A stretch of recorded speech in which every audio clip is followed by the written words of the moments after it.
Yeah. Okay. Yeah. Good, happy. Same call to order. Yep. Do we have people had a chance to look at minutes? Any comments on minutes?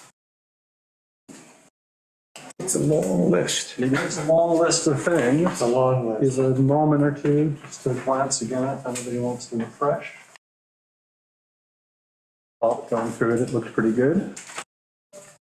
I actually had made the one correction ahead of time when Catherine sent it to me. Anything? Motion to approve? I found nothing in reading them over. Okay. Yes. Motion to approve. Okay. Yeah, and second, all in favor? Aye. You out there? You want to eye us? Are you anonymous? He has to put his camera on if he wants to be considered. Oh, Andrew, you do need your camera on. Thank you. There you go. Aye. Now you are officially here. Okay, so I think we've approved the minutes. Moving right along. So water level, rainfall report. Greg, let me turn to you. Well, things have been improving. Lot of rain. We're certainly not in a drought situation, either abnormally dry or whatever. The ranking, percentile rank, our values are, about 25% right now, which, and 20 was the action level, if you were, 20% for the big four wells. 25 to 50 range below Yep. average. Yes, we're below the median, still, and probably not out of the woods, especially since, October's been dry so far. I did look, and it looks to me that if we took a picture right now, which is pretty close to when he'll be doing the readings, that 25%, that 25% will actually improve. Uh-huh. So, Yeah, I mean, Brander certainly looked pretty good there. yeah. Bump up. Put them up. We're tossing these up. What's happened?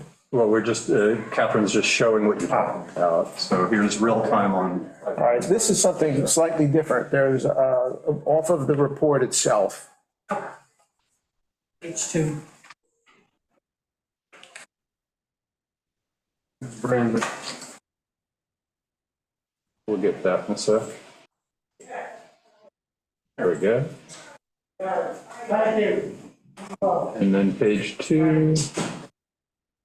so you can see it there on the right side of the chart. It was something a little over 21, I think, is what the number said.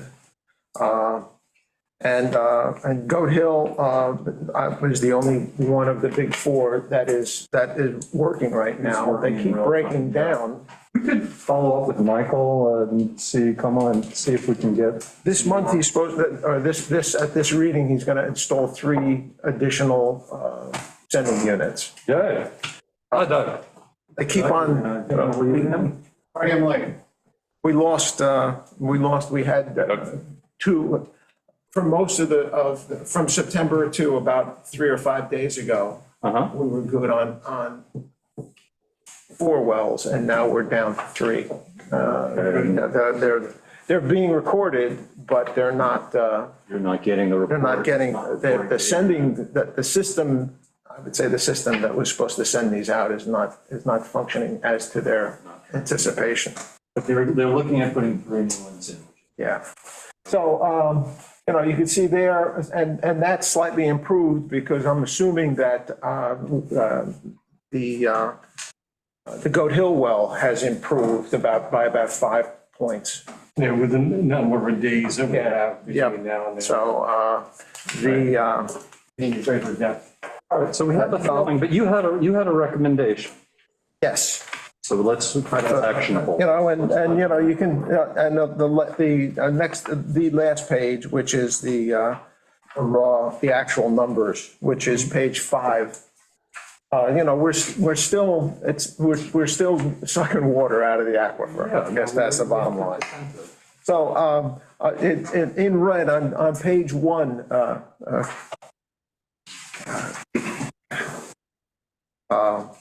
the normal, I have put this in red because I wanted the whole committee to be in a position to say, yeah, we'll go with that. I think that given that we're at that 25, we're not that, we could probably just say, hey, we're normal now. We're anticipating, seems like there has been a good amount of rainfall coming down here. Not great, and not so far in October, I'll grant you.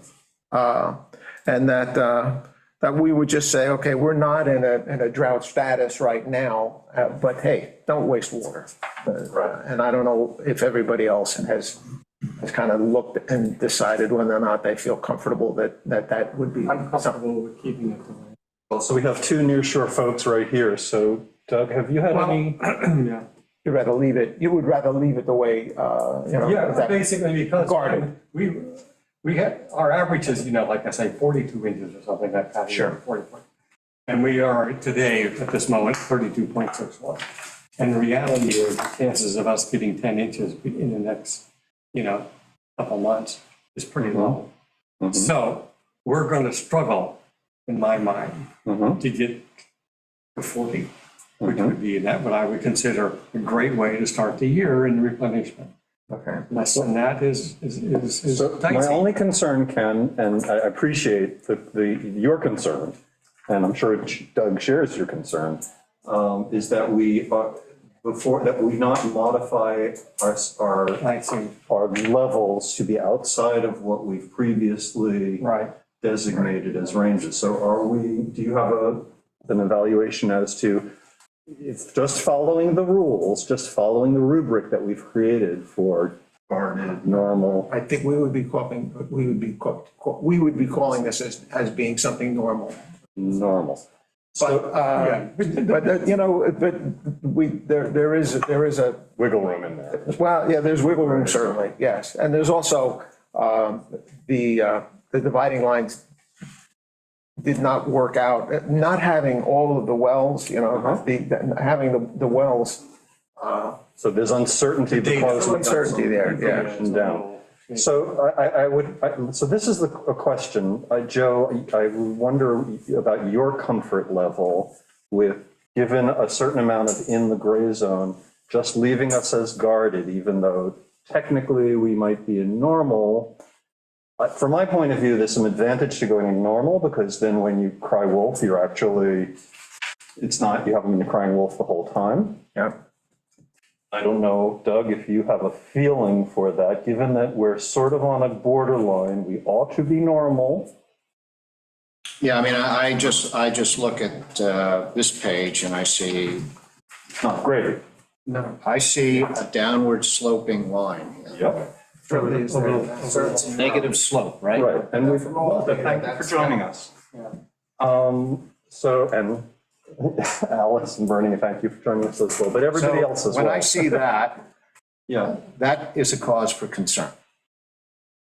So I would leave this, and I don't believe that you could construe that recommendation as crying wolf. leaving things as guarded. Yeah, I don't believe so. So I guess I did ask Joe, do you have a feeling for that gray zone? And I'm supportive of keeping this the same and the guarded, but I am, very cautious about straying outside of what we've already established as our ranking system right, for the sake. We're looking ahead. I mean, there is an element of our anticipating anticipating our rainfall levels. Yeah, but arguably also, very little of what we're pushing to conserve is actually having an impact on preserving aquifer levels. Irrigation is likely the biggest season. Use that's over. Right. Pool filling is more or less over. So, there are reasons for optimism even with the poor data or relatively poor data we have in front of us. So in this case, I agree with the board. Let's keep it the same. There's value in, but we should really revisit in this off season, changing those criteria so we don't have to have these discussions anymore. I think we really do, because I think, as you guys know, last year, we were sailing close to the wind. Sure. But it didn't tip over, No, it didn't. And the first thing that jumps out at me is the 20% threshold, probably a little too low based on how we scale our criteria. We're not really imposing significant reductions. Several cases higher. So it's really a public education If I campaign. could propose that, first of all, we agree to keep things as they are. And I'm comfortable with that, but it was in red because I didn't want. Well, I was comfortable with the Yeah. call because, and you are right to signal that we should all look.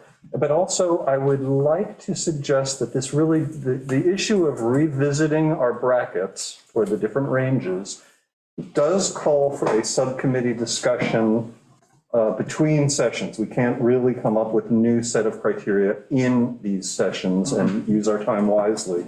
And I would suggest that our near shore members be part of that subcommittee, and along with Greg, so that we can really have a suggestion for a revised rubric for where our border lines are, so that we Yeah, and narrow those gray areas. I'd want to confer with Joe as well as part of that course. process. Thank you. Yeah, so, okay. You weren't that busy, right? Greg, we worked on developing these in the first place, and we had always said, let's get this going and let's revisit it once we've had Yeah, it. and I think revisiting is going to come up in our discussion overall during the course of this day's meeting. So did I just, before we move on though from this, did you want to just report, I mean, you did informally just report some numbers about I sent them rainfall. out to the Water Advisory Committee regarding, since the last time I reported, which was on the, in September, I think it was the 29th, I was, and then we did have some rain the next day and so forth.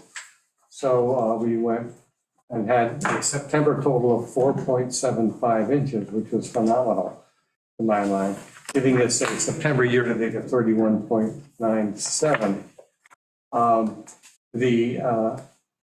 The thing that, is still an issue, like with me, is the fact that in October, we're halfway through, and we had 0.64 inches only, which is really very little. Which gives us a year-to-date October of 32.61. That's where we are year-to-date, 32.61. And if you're talking about 42 inches a year on the average is what we like, you can see that It's the architecture. it's a goodly amount of precipitation that we have to expect. Right. Even considering. Right. the fact I think that also. Leaves are coming off the trees and the people have gone. Hey, Ken, in terms of precipitation, do you measure snowfall? Yes. And how do you equate it to rainfall? Basically, I bring it into the garage or into the house, it Let melts. it melt. And And you measure and I that? measure that. And basically, you take the funnel off the top of the mechanical or the Device. device. It's a plastic cylinder with a funnel type. It's very simple. Just curious. It's John Holman special. Right. Okay, so I think that, we kind of know where we're at. My only putting a summarization on it is that we're alert to this year was not the same as all previous years, which were trending toward greater wetness in this zone, in this area. These last couple of decades have been, good if you like to have a lot of rainfall. And this year was a different pattern, a later pattern, not spring rainfalls, but more in the fall. Things, there is some suggestion that perhaps if trends keep up or the lack of keeping up with trends continues, that we're seeing some variability in climate. So that it's worth paying attention to. Okay, but with nothing else on water report, yeah? I'd like to go real long. I just set up two charts which illustrate. times, right. If you can put one of those charts up, the Goat Hill one probably the best. It says Goat Hill drawdown.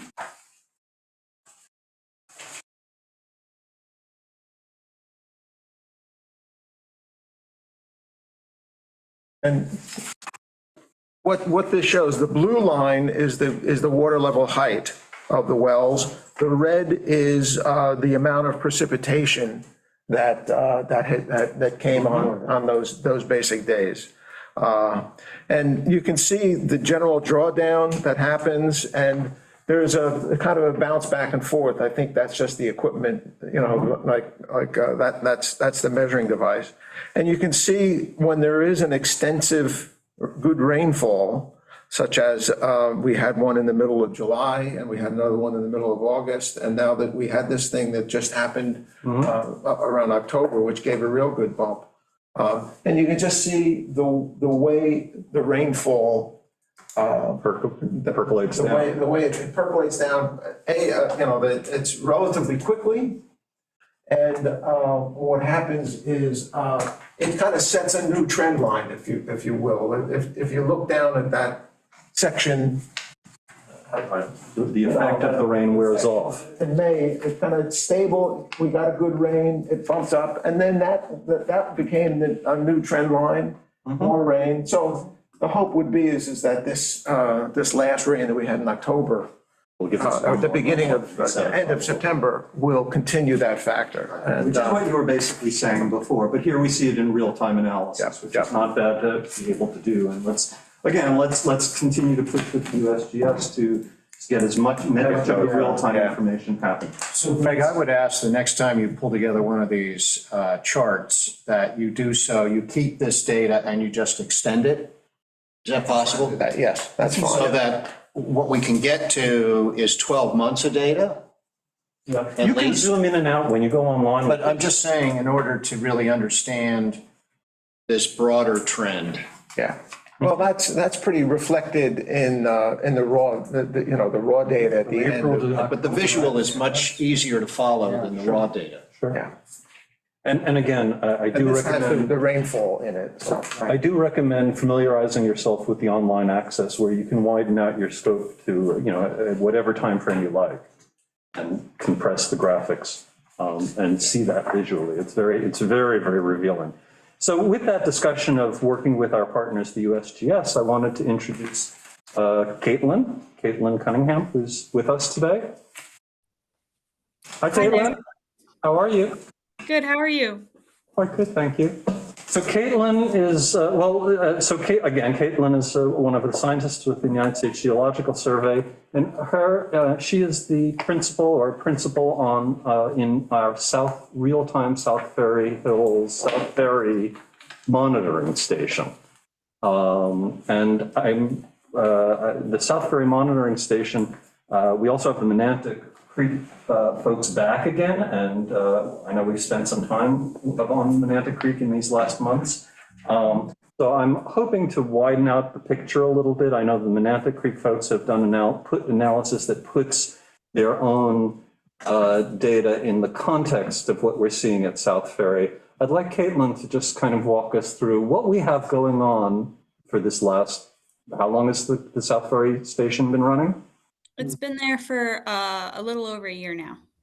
Okay, so, and this is another one of these real-time data monitoring stations for us. So I thought Caitlin would tell us a little bit about it and introduce it, and maybe also help us contextualize everything else we've been looking at. Sure. So first, I am going to go through a quick presentation that I did earlier this year. It isn't geared exactly towards this, but it has a lot of super useful information that does relate to the Southeastern New York Continuous Water Quality Network. Would it be possible for me to share my screen? Yes, you're good to go. Okay.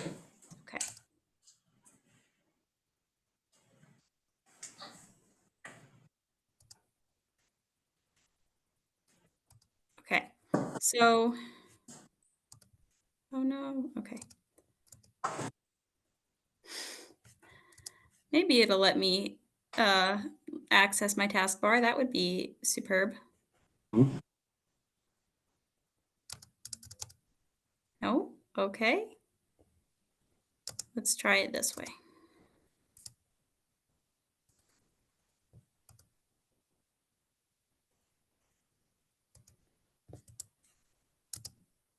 Okay.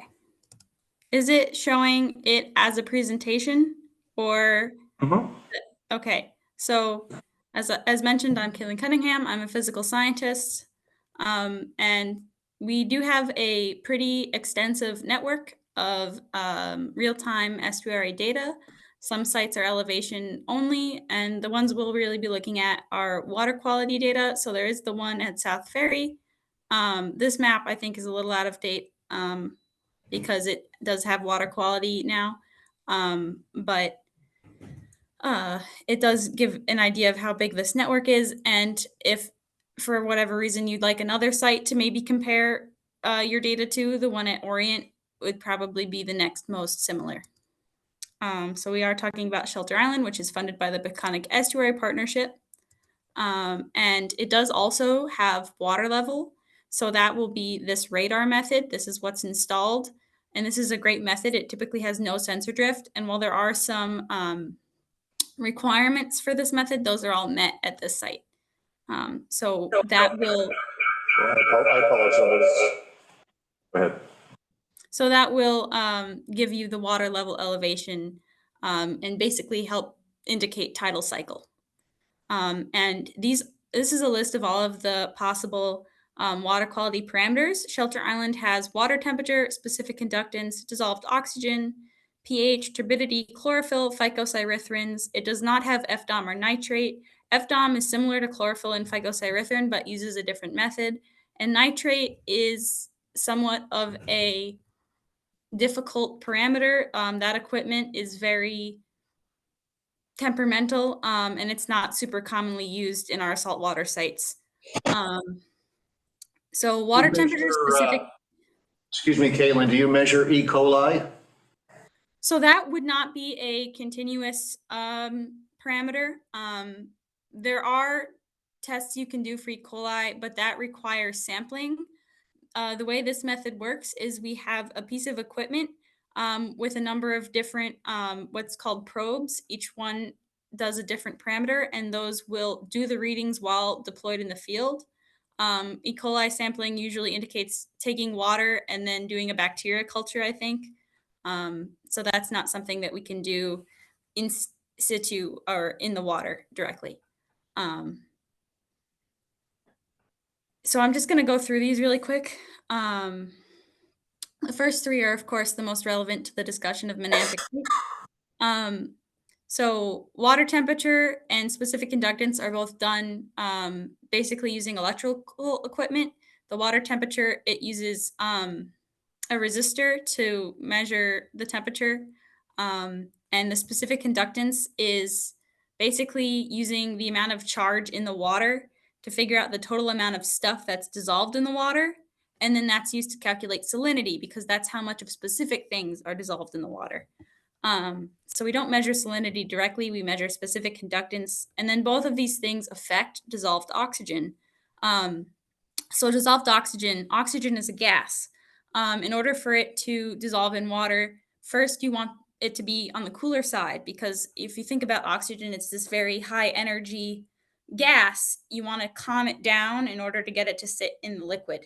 And then if you have a high specific conductance, there's a lot of stuff already dissolved in the water. So there's not as much room, so to speak, for the oxygen.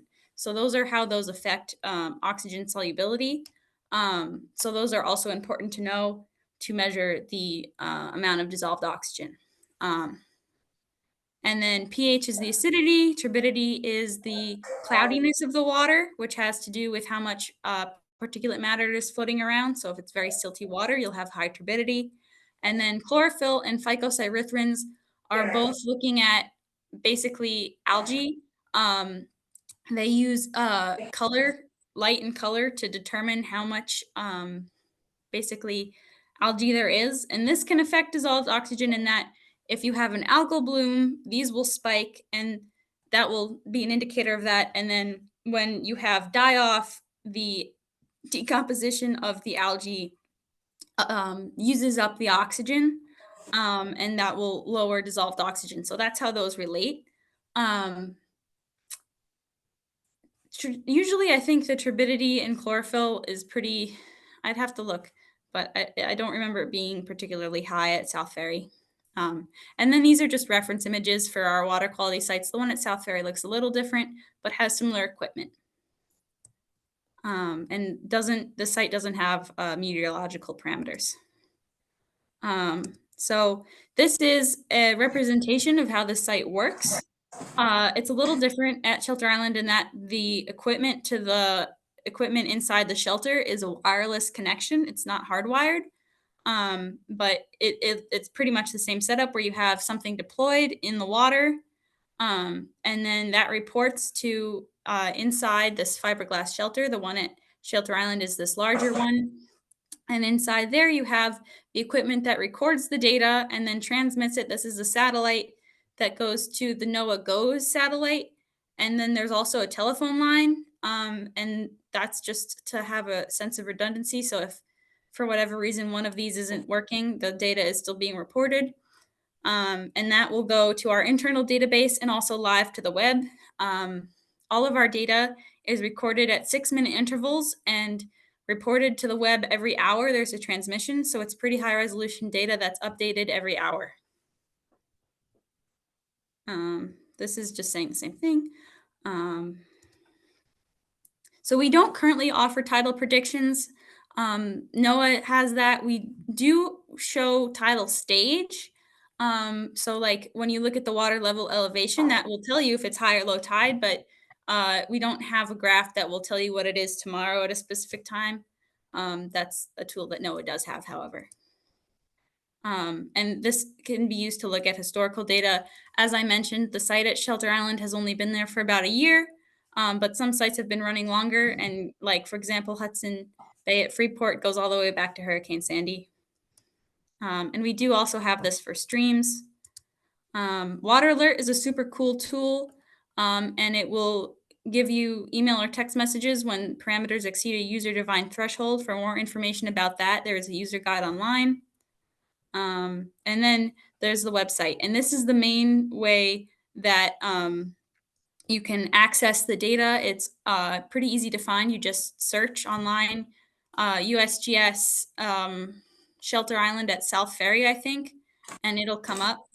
I am going to go through that now.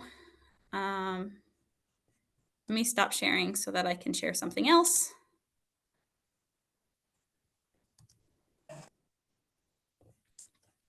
Let's do entire screen then.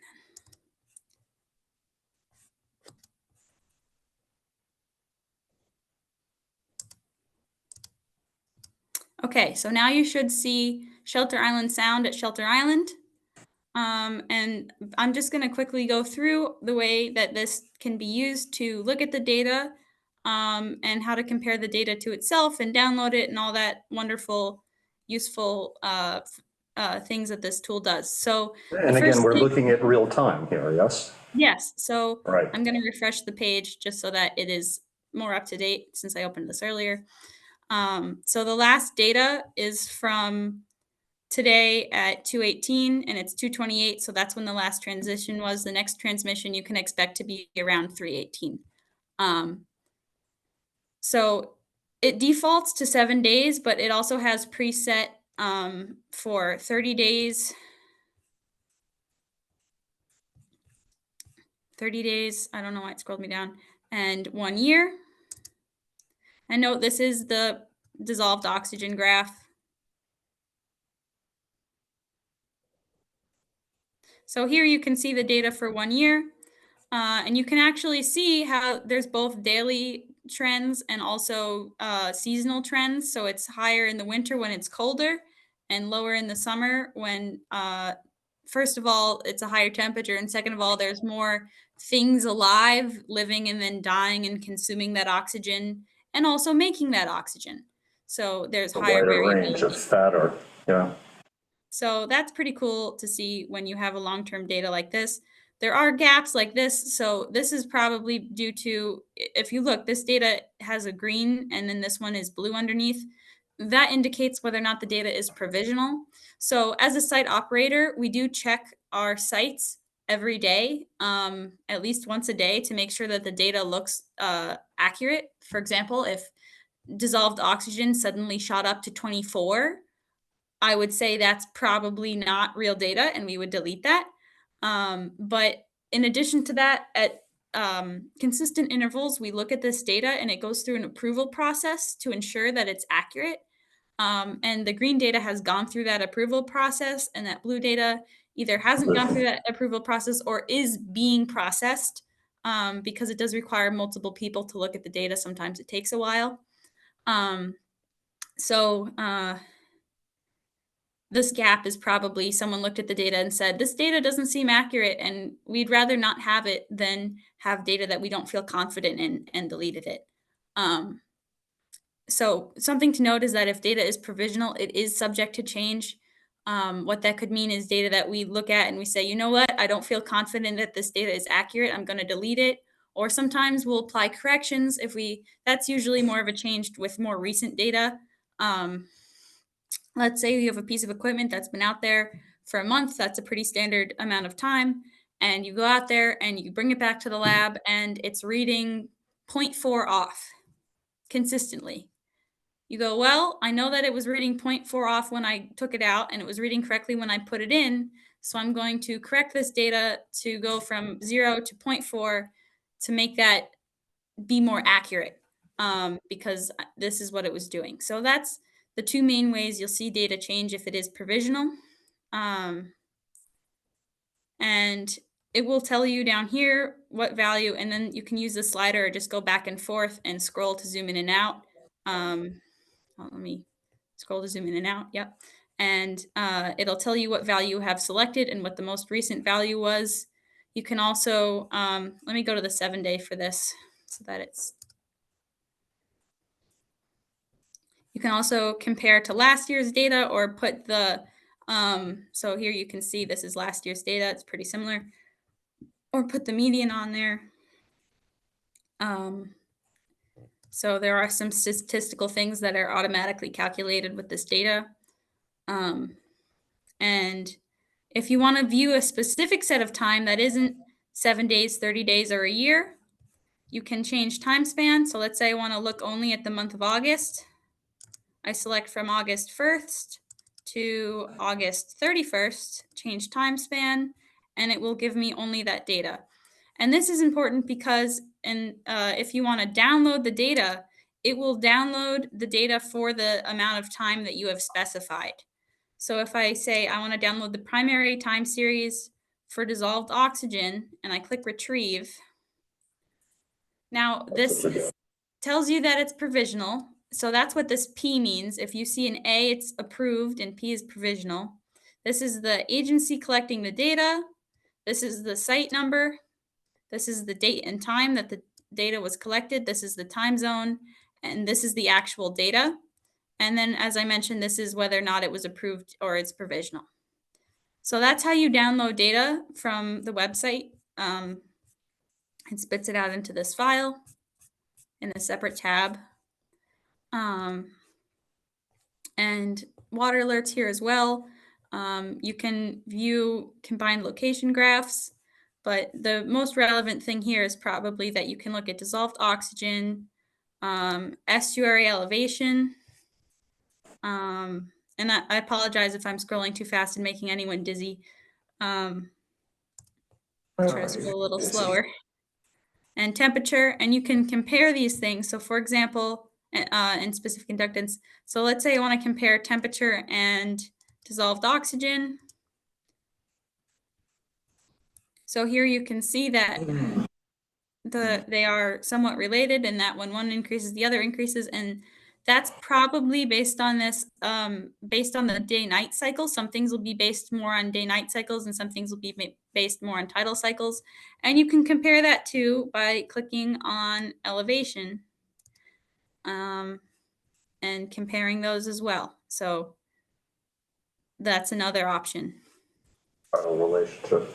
And it'll show you on the map where the site is located. And that's pretty much the things I wanted to go over for this tool. Does anyone have any questions about it? I had a question, Caitlin, on the map below there. There are a bunch of red dots elsewhere on Shelter Island. What are those dots? Those indicate active monitoring locations. So this website is pulling data from the national database that the U.S. Geological Survey uses, and that doesn't just matter for surface water.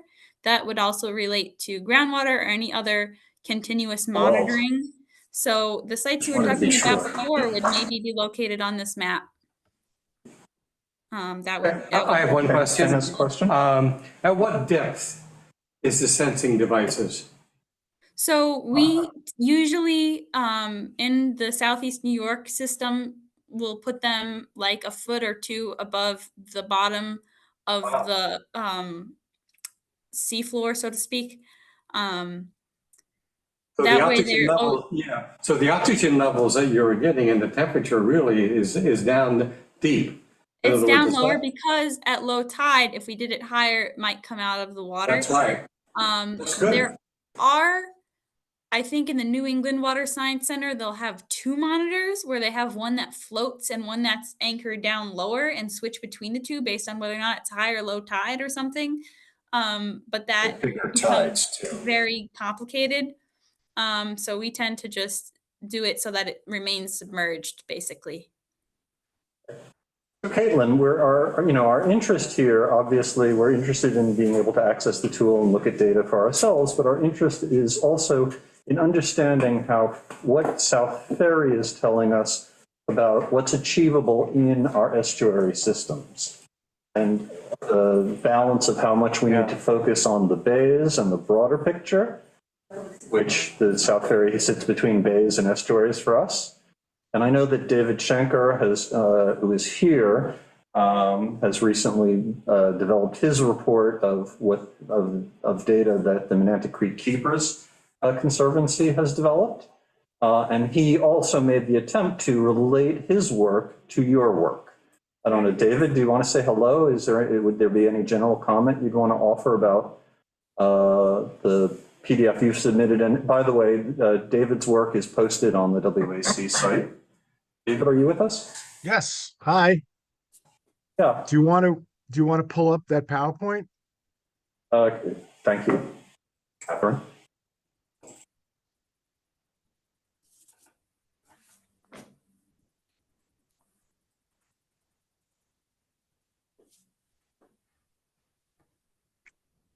Okay, so we're trying to do what Caitlin's doing so well.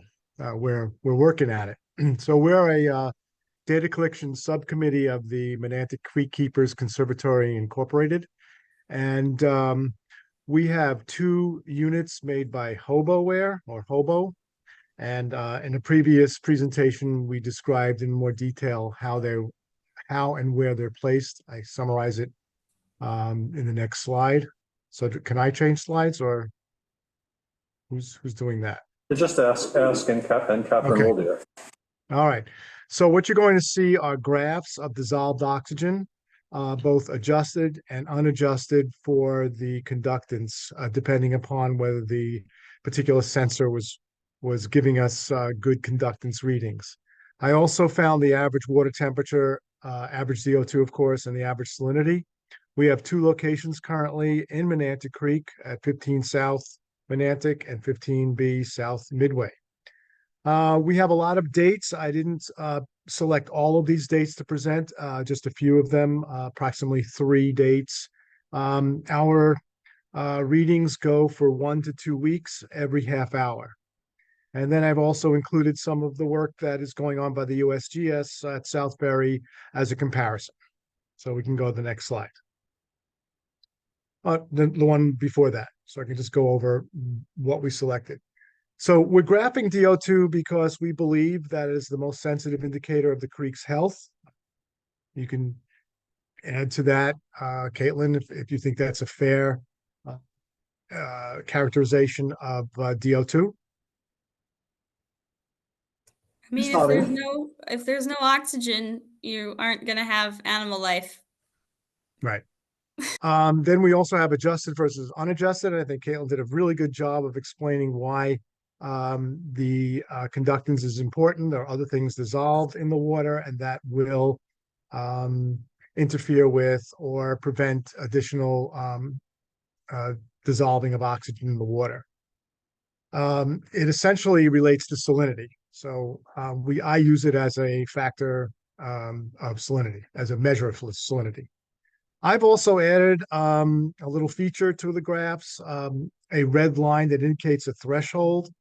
That threshold line I put at the 2 milligrams per liter line, because below 2 milligrams per liter, it's difficult for marine fauna and particularly fauna and flora to survive for if it's exposed to below 2 for long periods.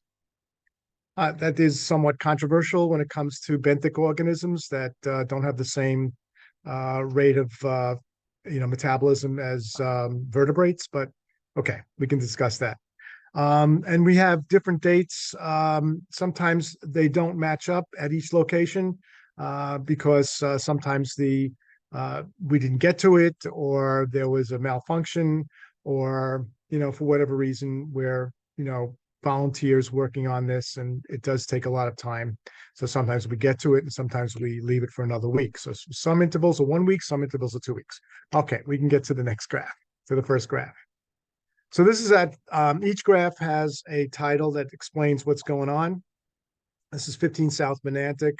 It's the adjusted DO2. So at that point, the conductance was working from 8.5 to 8.12, where we have an average DO2 of 4.9, an average temperature 78.7, an average salinity of 5.35. So what I find interesting here is the frequency and duration of dips below the threshold. Next graph.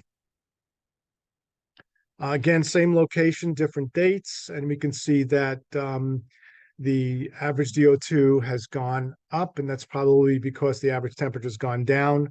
The conductivity, the conductance was not working, so I don't have any salinity measures, but you can see that the number of dips, the frequency of dips and the duration of dips has changed. There isn't really beyond maybe the one dip at 2. And the next slide.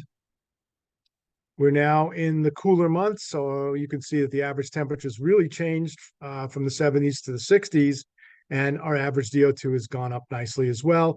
And what I find very impressive about this graph is that there are no dips even close to the threshold.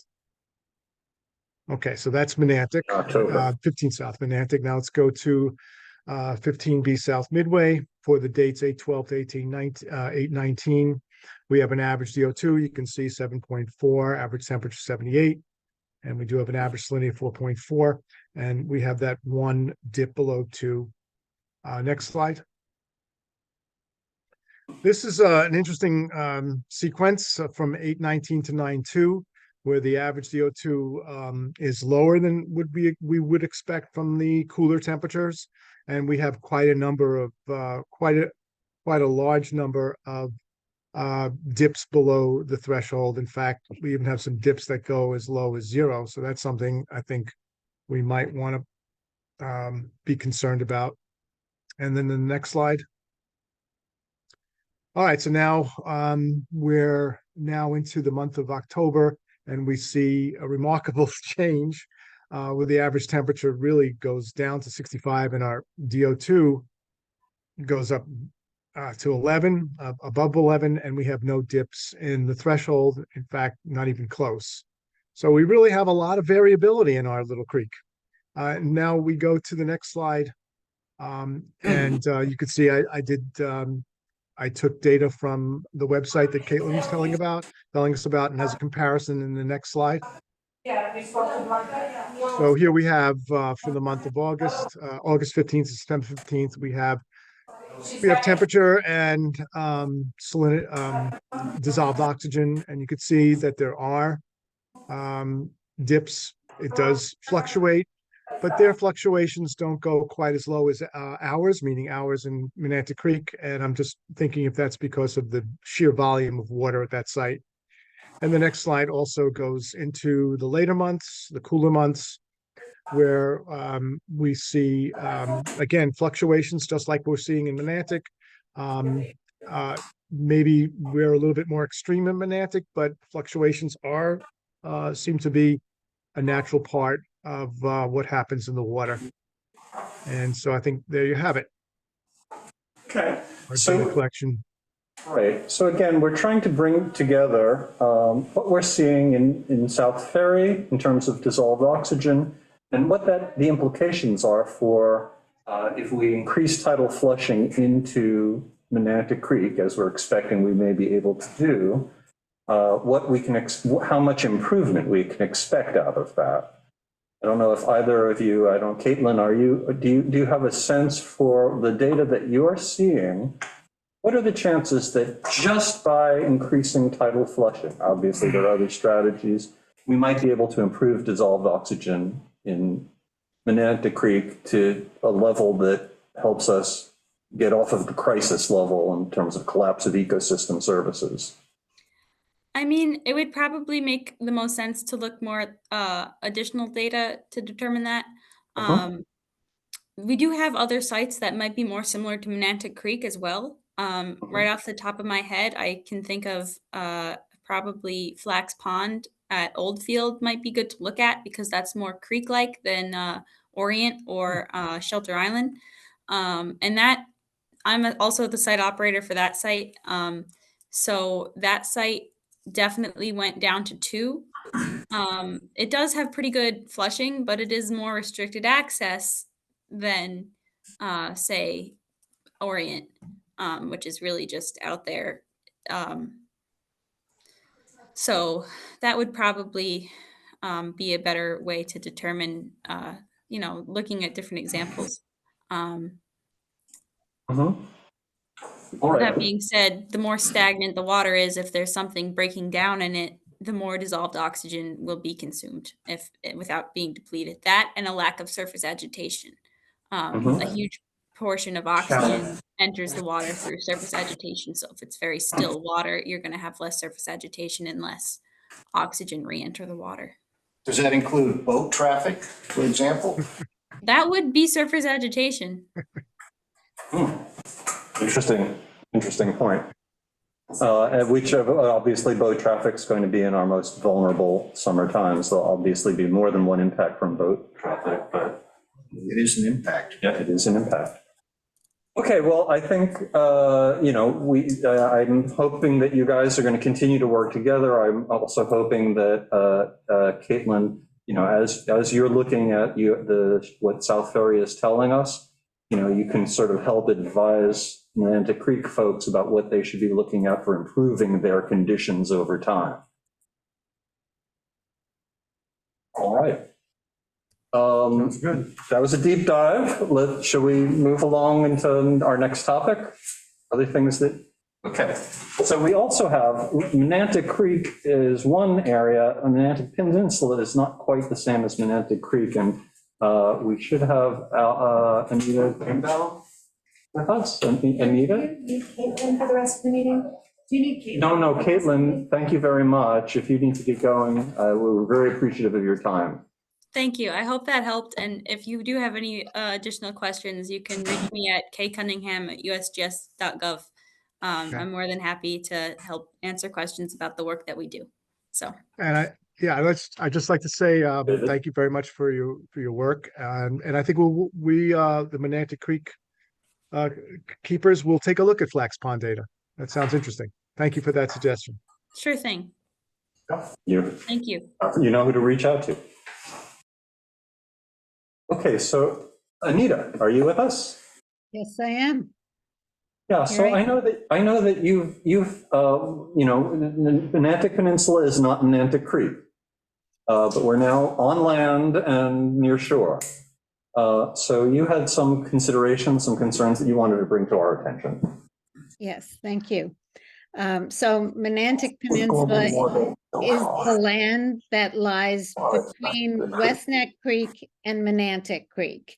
And we have been troubled with saltwater intrusion, most especially in the areas closest to the water. And what we hope to do, in other words, the Menantic Peninsula Association of people in our area hope to get the town involved with us in addressing the saltwater intrusion problem. And the reason we requested the town's help is that we feel that as a small homeowners association, we are not equipped to handle this problem by ourselves, and that the town has many more resources that it can bring to bear to assist homeowners and residents. So since we don't know the extent of the problem, we hear about it, but we really don't know how many homes in our area are affected, nor do we know how many homes in other areas of the island are affected. And one of the things we hope will happen is that the town will sponsor a testing program, testing the water in our wells to see whether chloride exists, and thus the showing saltwater intrusion. And my conversations with the town have indicated that they are willing to do that, and we hope that that will happen next summer or next fall. Anita, this is Doug Sherrod. I'm delighted to hear your comments because I share that view. I live on Silver Beach Peninsula, and it's another part of Shelter Island that is impacted by saltwater intrusion, and we have no idea how extensive that is, as sensitive a topic as that is for homeowners. Well, So I just want to say that I'm very glad to hear you raising this issue, and I am also putting up my hand to say we would like a similar program in Silver Beach. And let's note that we're just about completing a similar program in the center area for nitrates and other factors of septic contamination, which affect the center areas more than the near shore, well, perhaps as much as the near shore areas, but uniquely in the center are impacting us. We did a free testing program for nitrogen and those other contaminants. And it does seem to me that this is something that the Water Advisory Committee could unanimously, perhaps, hopefully recommend that the town pursue a parallel program for nearshore areas so that anonymously, with a certain amount of zoning, so we know what areas are being affected, but without affecting homeowner property values specifically, we could get a mapping of, which we hope to have very, very shortly for nitrogen, of nearshore areas, how extensive the chloride, the saltwater intrusion problem. Chlorides are equal saltwater intrusion.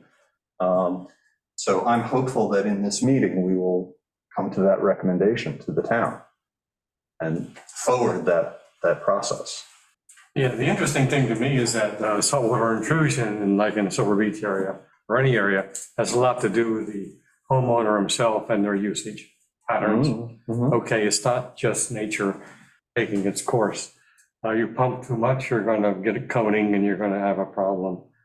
As well as the super high tides and storms will affect it. There's a very simple thing that I've been using for years. It's called a TDS meter, total dissolved solids. It doesn't really indicate directly the fact that you have a chloride problem. It measures all dissolved solids in there, and it's an indicator that you should have your water tested with either a professional, or the other would be to buy an actual chloride test kit, which is a titration methodology kind of thing that had been used in your department, Joe, for testing, I guess, the people who had irrigation systems. And you probably don't do that anymore. We do. Not this year, I don't think. No, they did this year. The intern used to do it. Yeah, your intern is what you needed to do that. But a TDS meter is it's a $10, $15 device online internet. Instead of a 250 milliliter or points per liter, it's if you get a reading on it at 550, you have basically a problem. So it measures something different. Like I said, it's an indicator. But what we're talking about here, Ken, is collecting information so that the town can have a sense, rather than individual homeowners for their own use. I'm talking about aggregate data, which is what Anita is suggesting. Yeah, areas where a number of homes or a larger number of homes might be in fact in some trouble and not have potable water. That often is what we're looking at is. It is, it would be all, Two basically zones waterfront have potable would be the water. main. I would ask our liaisons, do you think that the town would welcome the recommendation from the WAC that we pursue a program similar to what we've pursued in the Center Triangle? I think you should recommend it. Yeah, I have two things about it though. Okay, One, it's gonna be harder to maintain homeowner anonymity in a saltwater intrusion study because you would assume that it's gonna come in from the water and you're gonna get banding around the perimeter and it's gonna move towards the center. So when you do your zones, like for nitrates in the center, we were able to break it down into larger areas. It's easier to camouflage locations when you have a giant chunk of space. The saltwater intrusion map probably won't be as broad. So it may be harder to but could we not do Silver Beach, Menantic Peninsula? Well, usage has As a something. whole? Well, I mean, even if you do, like, if you're asking for a map, like a heat map, so to speak. Right. It's gonna be harder to maintain anonymity, because you're gonna know that the people in these areas, it's easier to figure out. It may not be as far in as you think. That's just a concern that homeowners need to think about. Okay. The other thing, I had a question for you guys, is that we have a $20,000 line item in your budget for saltwater intrusion. What's that? So I passed to Joe recently the proposal that was made in 2017, 2018 by the USGS for a test bore monitoring program to allow them to coordinate what they're seeing, what they saw back in 2017 with magnetic resonance imaging of the saltwater interface with some more physical numbers taken from actual tests in a test bore well. That was a $10,000 program. I also know that the USGS, the technology for magnetic imaging of the saltwater interface has become far more precise. Yeah. And so they could do a repeat study similar to what we plan with the 10-year baseline study of water quality. So we have been preserving, and this $20,000 line item has been preserved since 2017 because we do have this proposal on the table. I don't know if you were able to speak with Fred Stum or anyone yet at USGS about whether we could have a program or a plan, to move forward with the earlier proposal. No, not from USGS, but we are working to encumber that budget and carry over so it can be an option for us to pursue next year. So there's a little bit of budget mechanics about how we could execute that. It's ongoing right now. Yeah, but that's a separate project, Meg, than what's proposed. This is more of a global measurement and monitoring rather than isolated. But Meg's points are all very relevant. The testing protocols for chlorides are certainly different than nitrates. We have different options for testing, which can be more helpful. There are cheaper ways to do it, but it's also more dynamic. Many of the chloride testing results that we see through the irrigation program vary significantly over the course of a single season. So some users, as Ken mentioned, are negatively impacting their own well on a very hyper-local level simply by their own use. And we see dramatic results from, potable water to grossly non-potable water simply over a couple of weeks because of what's happened there. I'd expect that would be a challenge when we're taking isolated samples. The date is very relevant. If it was a dry summer versus a wet summer, if it had recently been a few weeks of rain versus, Super high tide. Right. So there are a lot more sensitive variables to the chloride approach.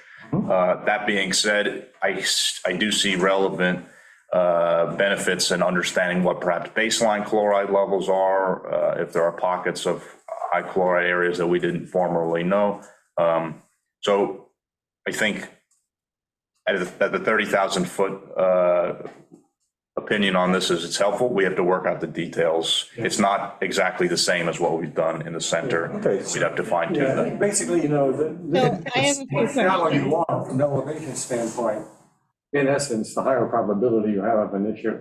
In other words. Got it, absolutely. Elevation. Anita had a question. So I know you mentioned that the results would be aggregated and reported to the town, but I do hope that the individual homeowners would also get feedback about, So that is how the nitrogen program worked. We aggregated in terms of any public presentation, but the individual homeowner gets his result or her result. Yeah. okay, and I also want to say that I think it would be very helpful if the town made a concerted effort to destigmatize the idea of saltwater intrusion. That, in other words, it's a problem that occurs in certain areas. Yes, the homeowner certainly contributes to it, but in general, when it occurs, I think we need to be able to talk about it more openly rather than not talking about it and hiding the information that we do have. So I think if the town led that kind of effort, it would help. People wouldn't be so embarrassed and feel like other people shouldn't know. And I also think then the town could publicize what to do. One, if you think you have saltwater intrusion, and two, what to do if you do have saltwater intrusion. Here are the things you can do, 1, 2, and 3.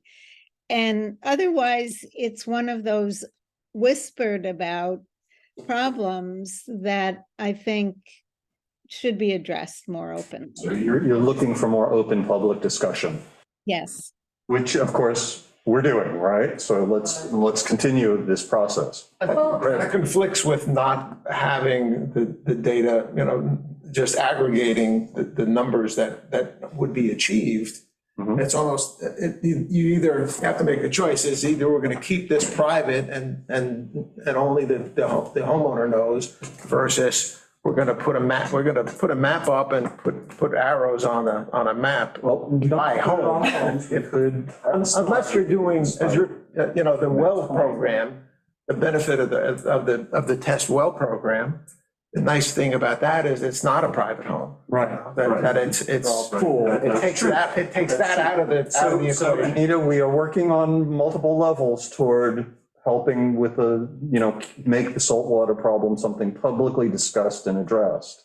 I do see that Meg has come to the lectern, so if you could maybe give her a chance and we'll come back to you. To Anita's point, I think what she's also trying to say is that it's not always the homeowner's fault that they have saltwater intrusion.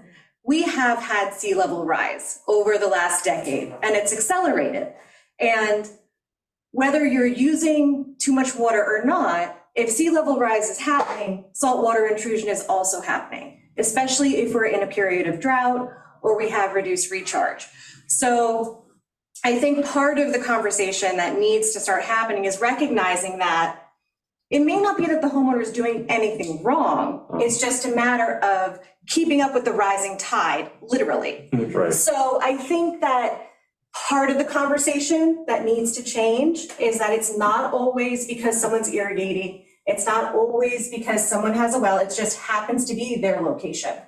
It's a lot of sandy soil out here. You have a high tide, you have a high moon tide, you have someone, all of these things impact it, and it's not always because of something a homeowner did. And I think that's kind of, we always tend to accuse people of doing things to cause it, and that's the dialogue that needs to change. And we're all doing stuff that's causing it. So part of what that speaks to is that this is a longitudinal problem. This is a problem we're going to need to look at on decade over decade basis and try to get a handle on what we're looking at in the decade ahead. The key word is withdraw. BJ? Sorry, it's not merely embarrassment. I mean, people are worried about their property values. I mean, that's just the bald fact of it. And I think, Anita, if you have an ability to contact your homeowners association, I think it's a question that you need to get a poll on. Who would mind you know, who thinks it's good to get this out in the open and have a frank discussion with town sponsored testing? And who would be horrified at that prospect? I mean, I think that we can't speak for everybody on this topic. We don't know enough about people's feelings, I mean. I can refer to 2 conversations that I've had with residents in Silver Beach. And these were different generation homeowners. And in both cases, they were very interested in having information provided to them, testing, et cetera, because it's a problem. And not talking about it doesn't make the problem go away. And back, let me just finish, and back to real estate values, any savvy buyer is going to do a water test as part of their diligence on the asset.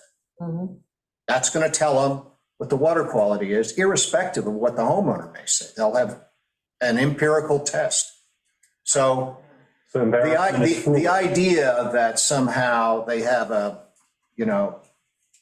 red letter on their property as a consequence of the test results, I think is hysteria. Good point, Make that Doug. assumption. Really good for your point, Doug. homeowners? Beg pardon? Do you want to make that assumption though on behalf of all your homeowners? That's my sort of. Well, I think, speaking for, as Silver Beach, certainly the board thinks this is an important thing. We have not polled our members, but we elected not to conduct a survey to assess water quality on source, use, and wastewater treatment, precisely because we were concerned about the confidentiality and our inability as an organization, a homeowners organization, to keep that data confidential. However, seems to me that that is the duty of town government to keep that information confidential. Cannot, it can be foiled. The way we've handled this is we don't see the data. Town government's not getting the data. We're just getting districts, sections. Okay, well, I'm sure there's a workaround here along the That's same similar. lines. Right. From what Ken said a couple minutes ago, yeah, recognize that the TDS meter that you've got, total dissolved solids, if you got a 250, you're in good shape. You got a 500, as a red flag goes out. Now, surely your homeowners association could buy a $15 unit, and you could. That's not the. Wait, let me finish. And you could say, okay, everybody that wants to know what this simple piece of equipment will tell you about the potential that you right now have a high level of chloride. The town isn't involved, so there's no worrying about it leaking out from the town. And then you've got people saying, okay, I know I potentially have an issue here. And it seems to me like you've got something that pushes the government doesn't have to do everything, I guess. Is The testing is, the point of the testing is not to test. The point of the testing is to get a solution for people that have salt in their wells. There is a Ultimately. solution. Come on. There's a solution. Well, there are many solutions. And that it speaks to something else that Anita is bringing to the table, which is that she would like to look for some sort of educational document for what you can do. And I think that we can do that. I think Ken is already beginning to refer to some of Called the reverse solutions. osmosis and under the same system. And If it's so, mild, so you don't drink that much water. It's potable, basically, is all you're looking for. You can still flush it. The only issue you would really have to be concerned about, to me, is if you have copper pipes, and you have not only that, but you might have high concentrations of electrolyte material that can cause your copper to begin to get leaky. And you will know that when that happens. right. Howard has put his hand up a couple of times. Thank you. I just like to say that the water, if it's high nitrate or it's high salt, is a health issue. People get sick from that. And we know that in the center of town, 10 milligrams is high. And that's set up by national parameters of the health department, because maybe we could meet a lower level, and we could always put in a lower level. The code is a minimum that we should strive for. We could always go for more.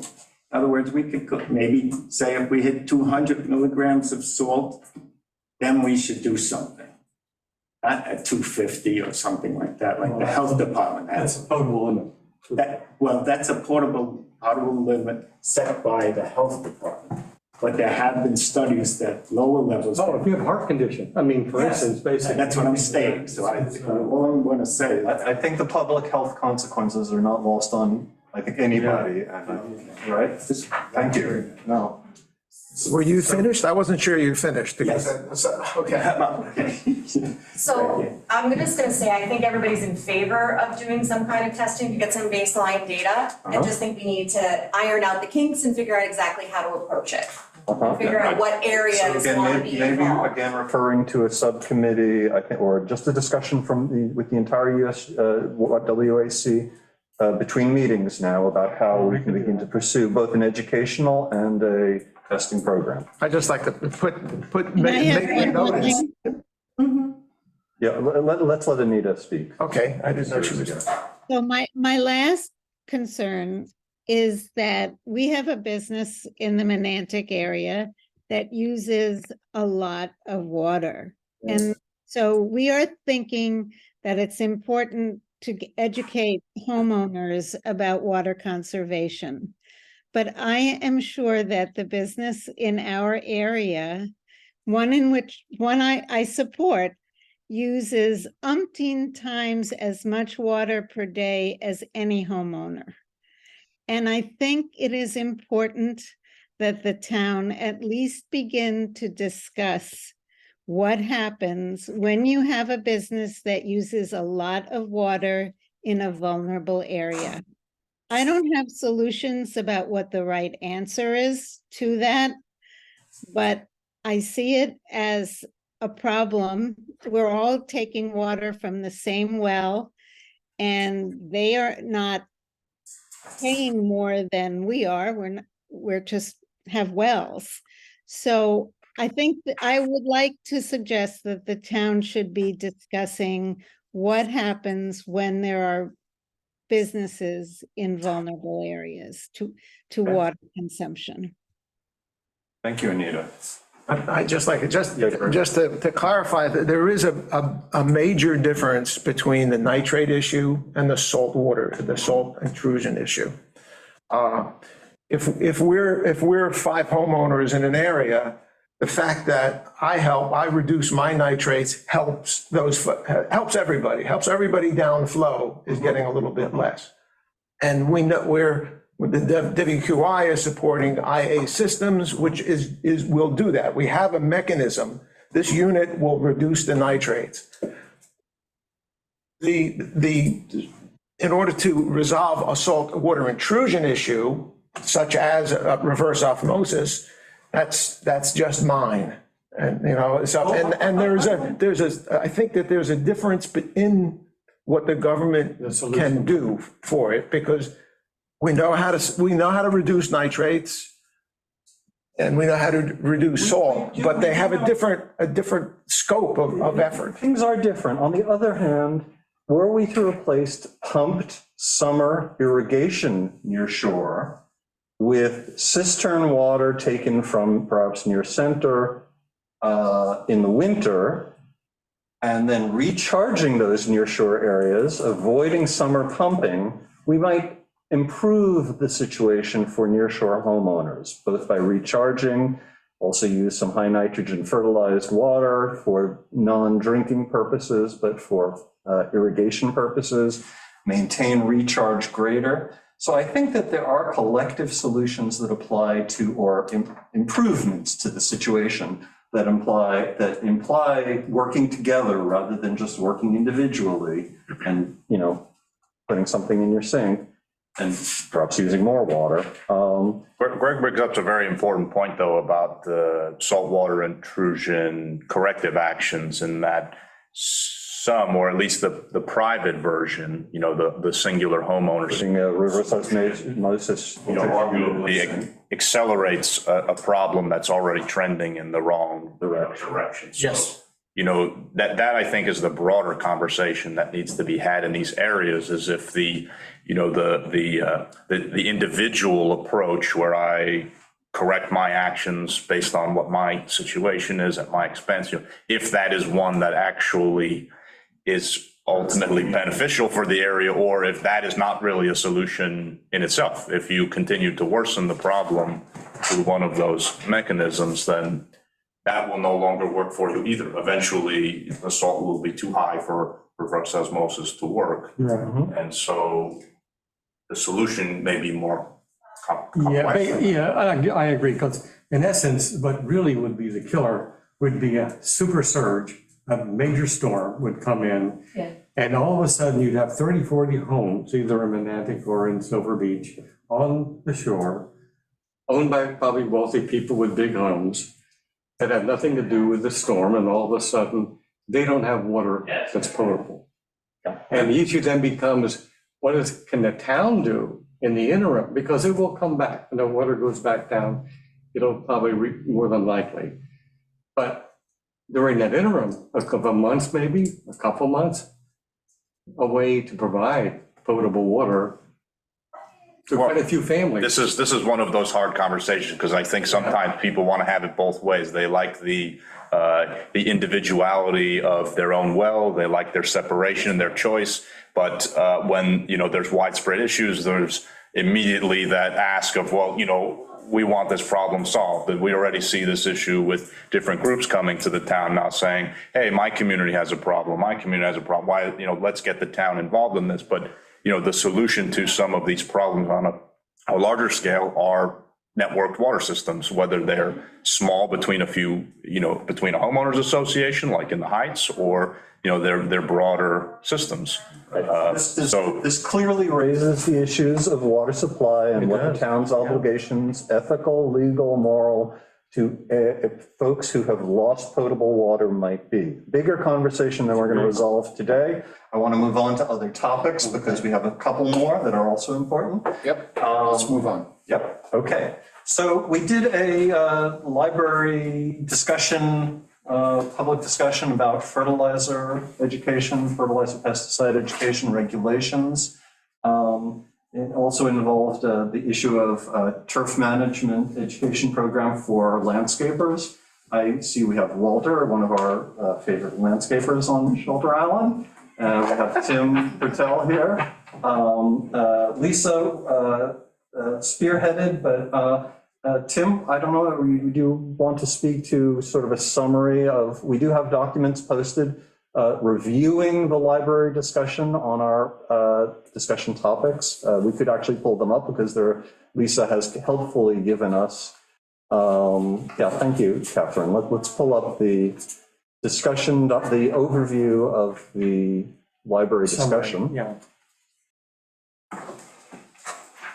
Lisa has very helpfully kind of brought up no, not the FAQ, not that one. We'll touch on the turf management and maybe the summary, yeah. There's a summary document, summary of fertilizer regulation discussion. Right.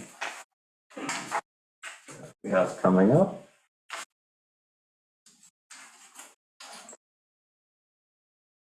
That's got it.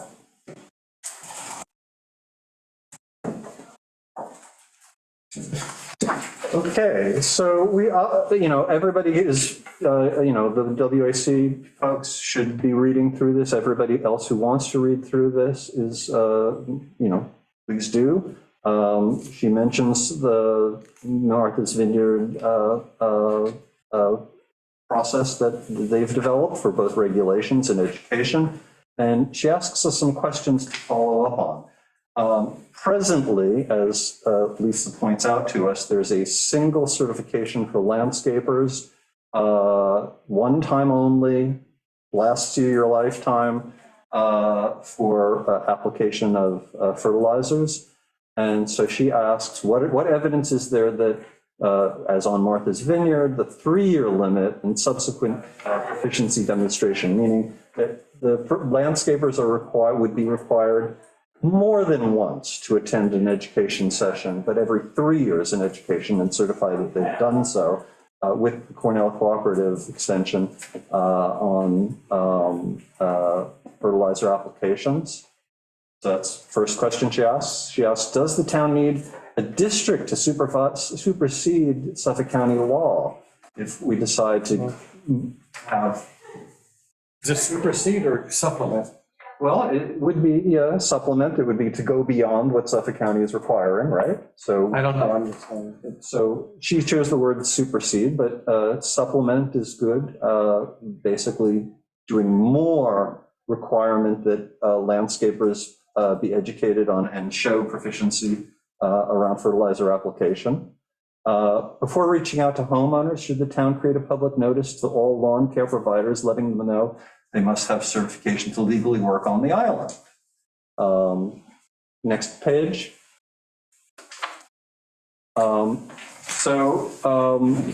There's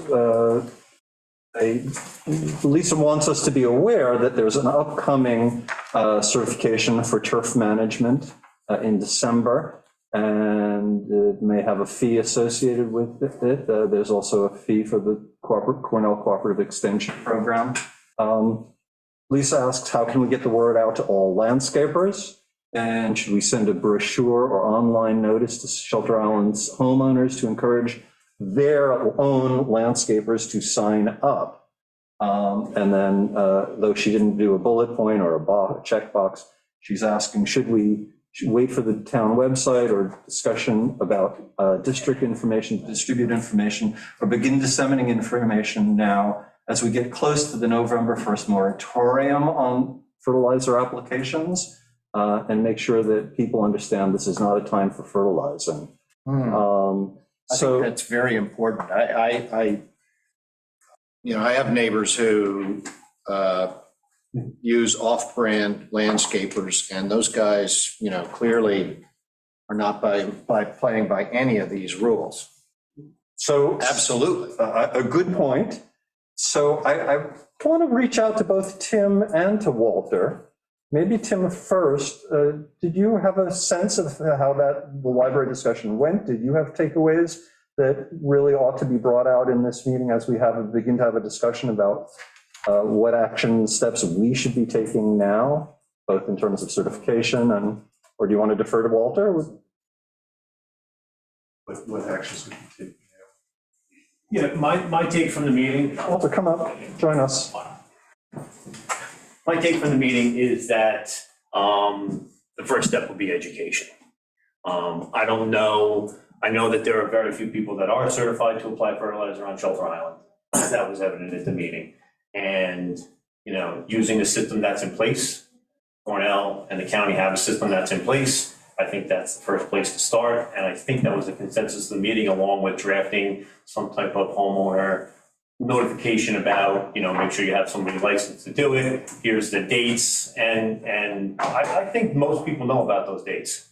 I very rarely see anybody applying anything before or after those dates. I know that the group of landscapers I'm associated with, even though they may not be licensed, they know about those dates. In fact, it's at the hardware store at the counter, where it was as of a few months ago. There's a guy pushing a fertilizer spreader and standing in a puddle of water, and it says, here's the application dates. So I think that's pretty well known. That's just my opinion. And moving forward with education and, is kind of what we mostly get out of that meeting. Agree, Tim? I agree. Okay. So it would seem to me that, again, this is, and Tim has suggested this. I don't know, Tim, maybe you might want to speak to how you see that process working of developing education and outreach. And again, this is something that's, the WAC hosted this library event, but along with the Green Committee that Tim chairs and the CAC, that Howard, GUI. So it's really that James Eklund chairs. Multi-committee collaboration. Yep. Actually, one thing talking about education is we have, I don't know how many associations on the island, which I know the Heights, and I think Silver Beach certainly has. We can reach every single resident in the Height except for one who doesn't have a computer. But we can reach everybody. So, I think taking advantage of that until we get a town-wide system set up. Shortly. That's one way that we can get the word out now about when you can and can't do this. And then the other suggestion was having a subcommittee so that we can continue these meetings. And that way, hopefully we would include, if Walter would be willing, to have a landscape contractor involved in the subcommittee, which I think is extremely helpful. So again, liaisons from each of the committees that are collaborating here.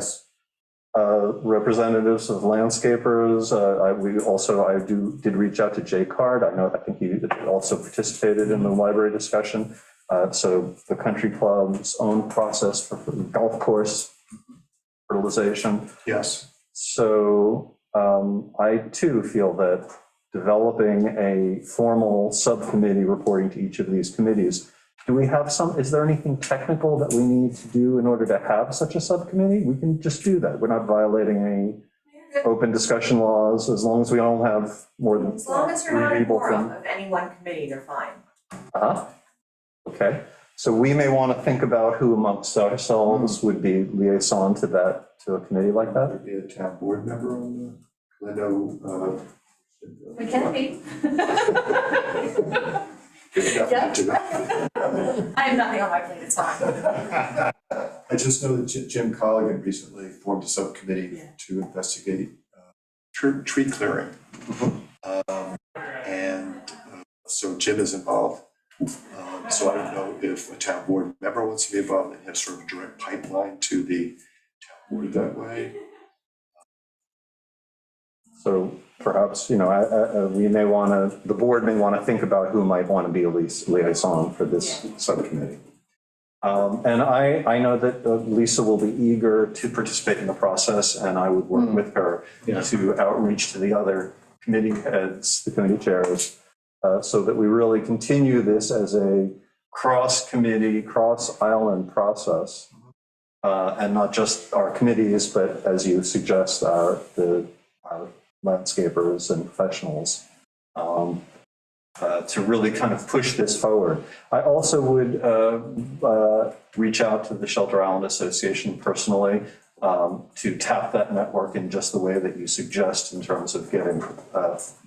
So to the degree that we have specific material at this time that we'd like to distribute to the various associations, please forward to me what you have. Because next week will be the Shelter Island Association, and sometimes things are controversial, and sometimes everybody agrees what we should do. So, It's next Monday, yes. Next Monday is the Shelter Island Association meeting, yes. Okay? Yep. So we are going to push on this. Then we can think about other substances that go in there. Yeah. We have. Right now, one thing at a time. As Andrew had said, please. Just out of curiosity, what are we pushing on? Saying we're going to push on something, what are we pushing on? Well, I think that the first thing that I don't know. This is up to your committee, right? However, from what I'm hearing, I would like to see to bring a larger group of the landscapers together. I think that certification is important. I think that homeowner awareness that your landscaper may or may not be certified and may or may not be respectful of the uniqueness of Shelter Island's landscape and aquifer. I know that you have faith in the community of landscapers that you're in, but I think that they need to demonstrate their own commitment to not cutting corners. Right. One of the things that came out of that meeting is that the application of fertilizers is a little bit more complex than just April 1st. That's one part of it, but there's so much more. There's many studies that have been done over many, many years. People have doctorates in turf grass management. We haven't talked about feeding trees and shrubs. So there's way more to this whole thing, and there's generations of people on this island involved in this. So, I agree with you that moving forward is good, but I'm just alarmed when we need to push.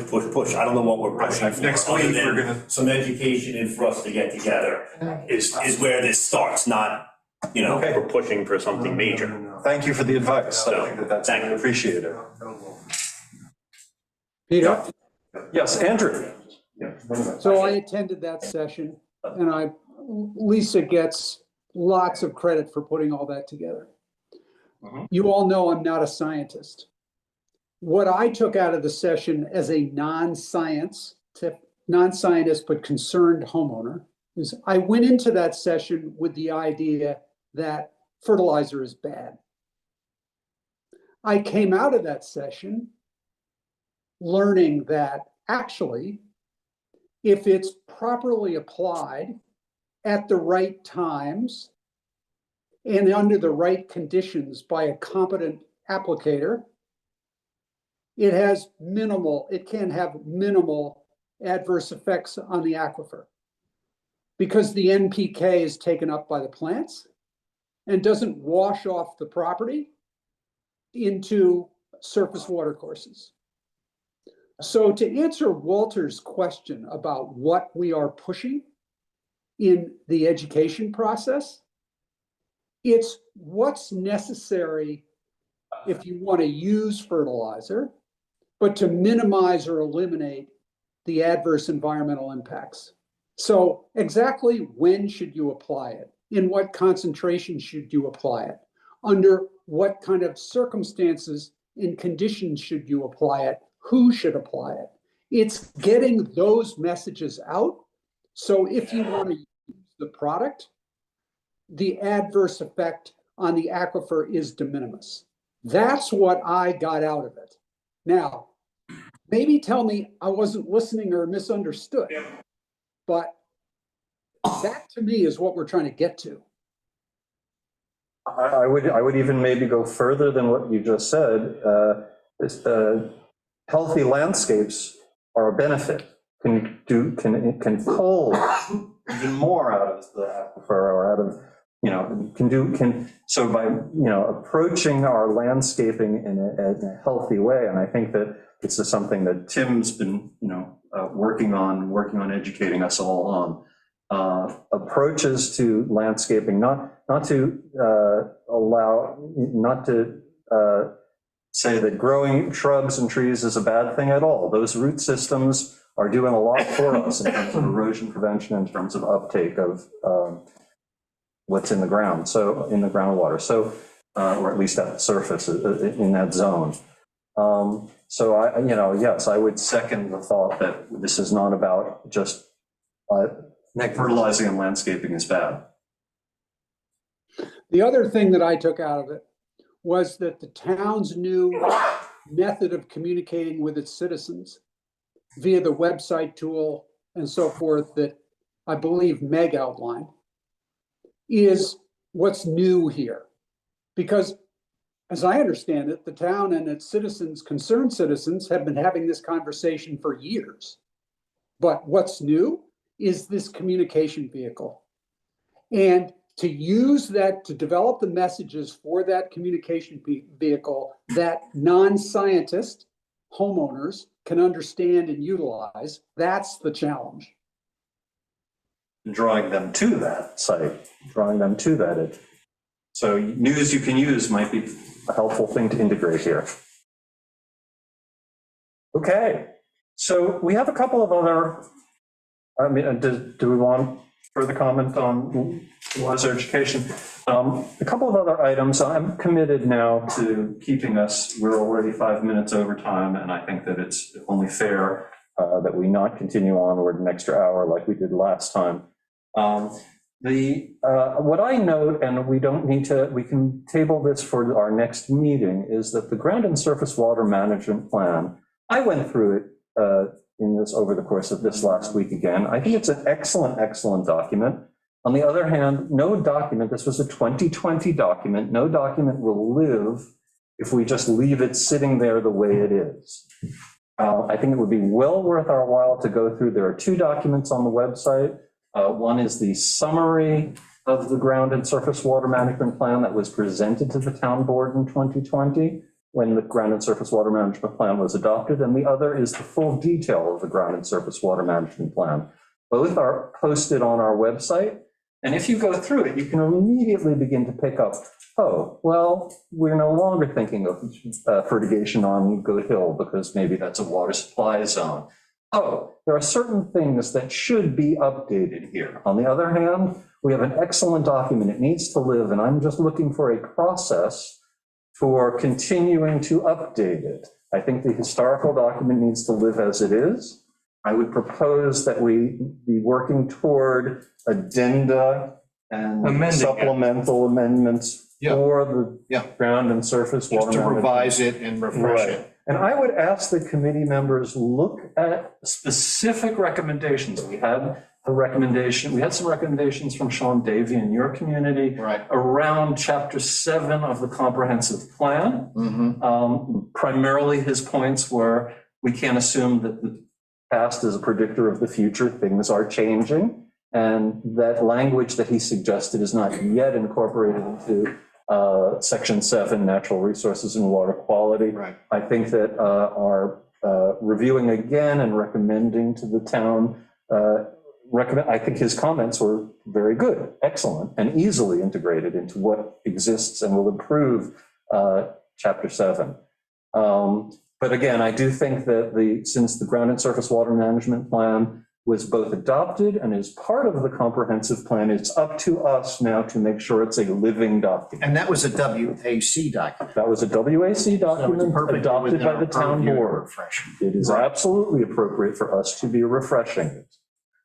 So I would again suggest, and we can do in email, we can discuss specific recommendations for addenda. I know that one of the authors, Michael Beebone and John Cronin, two of the authors, had just very minor, they were looking at specific numbers and found a typo in one of our graphs, and those things should be included too. All those things should be included. But there are larger points that I think need to be. So do we have it available to us as a Word document, Peter? I have it in a Word document, I can send it to you. Thank you. Okay, that would be great. As a Word doc. Are you talking about The Ground and Surface Water Management Plan. the GWSMP? Okay, excellent. So we can work from there. Okay, there are also a couple of old business items just to touch base on. I want to take the Gardner's Bay Country Club field trip idea first. I have been communicating with Jay Cardy, he's out of town right now, but our proposal is for Thursday, October 26th at 10 a.m. to meet up at Gardner's Bay Country Club. We can firm that up with Jay. I think it would be really excellent. It also is, get us outside a little bit and then the beautiful fall weather. Hopefully we get some more beautiful What time? fall weather. 10 a.m. on October 26th. The last of the old business items is that it appears that we are now in the very, very final wrap-up phases of the Center Triangle testing program. We will soon, next week, I hope that we'll have the Goldman Water Testing join us and. It probably won't be next week, but the week after. Sorry, not next week, next month. Right, yes, there you go. Right. Next month we'll be ready. Also, I want to stress too that the role of Goldman is to perform the tests. We are not relying on them for analysis, subsequent analysis, policy derivatives, et cetera, et cetera. So I want to be careful of that role we play with them between the town and the. Good point. Are the town's values in the watersheds as well? From the town? The town buildings? Yeah, town buildings? No, but not in this particular study, but the town buildings require nitrogen tests around the same time. So we have data we're going to supplement.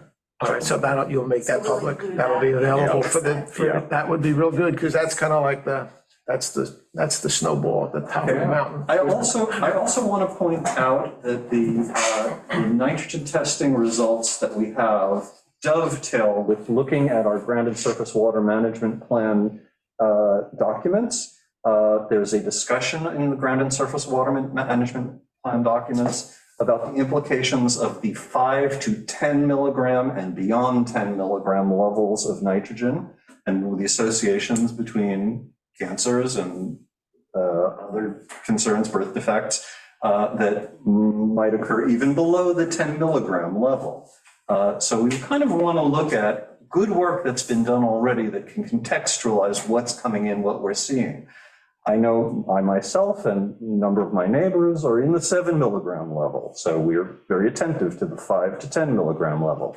I also know from discussions with Goldman that we're going to see a dozen, 10, a dozen, some level of number of homeowners that have non-potable water at this time, for whatever reason, at above 10 milligrams of nitrogen. Remember that we have to multiply by 3, approximately a third of the homes in the center triangle were tested. So that could represent perhaps 35 homes that have lost potable water in the center, whether they're all grouped together or distributed out. We're going to see as we take a look at the aggregated data. It does in fact speak to, again, our community obligations to people who've lost potable water for whichever reason, saltwater intrusion or nitrogen, and what goes with nitrogen. So, Peter? So that's my just reviewing old business. Other old business that anybody wants to, Peter? before we move toward, yep, Andrew? When we see that, I understand that the identity of the properties needs to be, well, won't be disclosed. In fact, won't even be known to the town. That's fine. But will we be able to see the extent to which the tails, if you will? Will we be able to see the outlier data on the nitrate levels? Well, I think that what we will see, let's just say that we're averaging 5 milligrams or less than 5 milligrams. When we look at the data zoned, aggregated by zone, you may see a zone that has, 0 or 2 milligrams of nitrogen. You may see another zone that is in the 10 to 20 milligram range, and then yet another zone that's in the 5 to 10. So I'd also add, importantly, too, that there really aren't outliers necessarily, because another statistic is understanding how many folks have levels that exceed the potability limit. So it may be outlier, Andrew, an outlier in the sense of this was high relative to the average, but we're looking at other metrics where they're not necessarily outliers. It's all relevant. The number of households that were tested that are above 10 is a statistic in itself. That's not necessarily an outlier. It is an outlier in the context that there's one that's 50 and the average is 3, but so how we present this data is very relevant, and it will be very important to the community that we do an earnest job at explaining. Fairly representing. Yes, and it will be further complicated by our restriction of isolated geography. So, we have to be very mindful when we talk in these larger territories about whether there were 2 or 3 high ones that we're now labeling a region as being perhaps a high risk zone. Difference between median and mean, for example. Certainly. Certainly. Those who understand that level of statistics. And I think that does speak to, if Andrew, what you were raising is the idea that certain numbers, one house could skew an area. Or I just don't represent an area. One house has 50 milligrams and the others have 2 in that area. Yeah, but we're also at a sample set, though, that is large enough where even high numbers are not going to materially impact the overall averages. We haven't yet seen a final distribution of how many samples we have in given territories. That'd be my concern, that we would be making a conclusion about a particular area, and that particular area has a low number of samples. And has one that skews. We don't know, we haven't seen all of this data, so that's. But we should be speaking to things like median and mean, so that we're not always lumping everything together. This is incredibly The important. all of the individual numbers will be on there. They just won't be, so They won't it sounds be like Andrew's identified with thinking, I'd be curious to see the statistics, how it really If we is have only playing 4 out. homes in a And that's zone. going to be, because we had that conversation, I guess, at the WQI. Because this is the first real data we've ever had for the area. Right. I mean, we had supposition that was created. It's the first real data that we've collected as a town. Suffolk County Health Department was the one that made the original map with a big red dot in the center.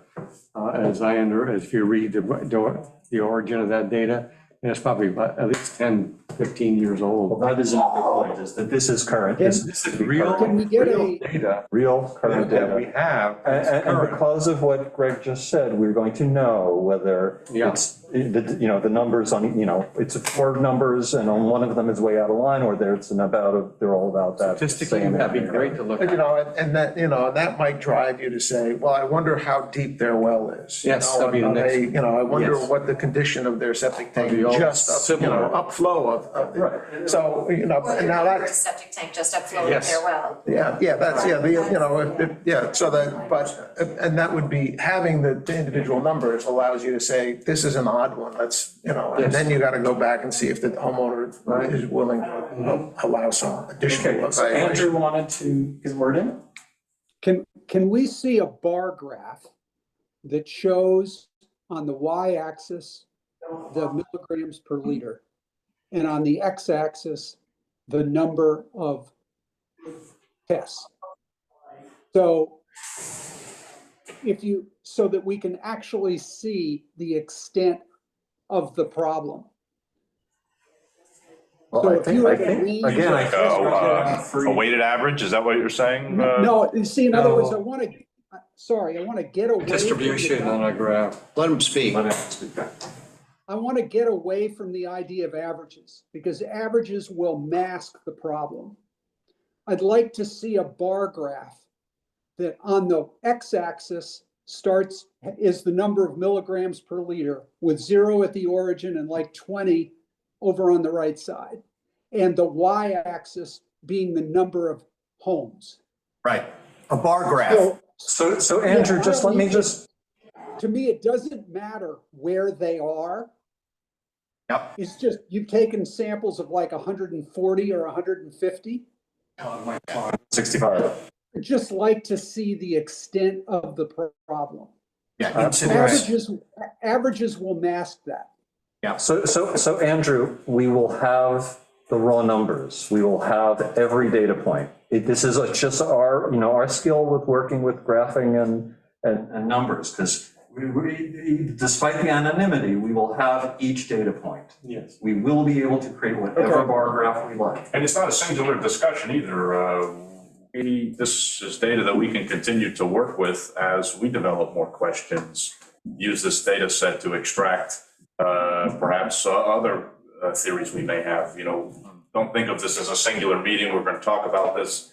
However, it's presented as no, this is the big value add in collecting this data, so that we have it, and as a township, we can continue to massage it and understand it and use it to perhaps build upon with subsequent data collections. Okay.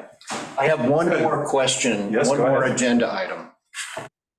I seem to recall that this committee voted regarding a hydrologist back in August. I'm just wondering where that stands. Yeah, you're not going to like the answer. I don't know who wants this. I'll tell you. Tell us. Yeah. So it doesn't, it was in the budget for $20,000 for a hydrologist. And at this moment, it's been cut because there's no. 40,000. Yeah, I'd ask for 50. 50, yeah.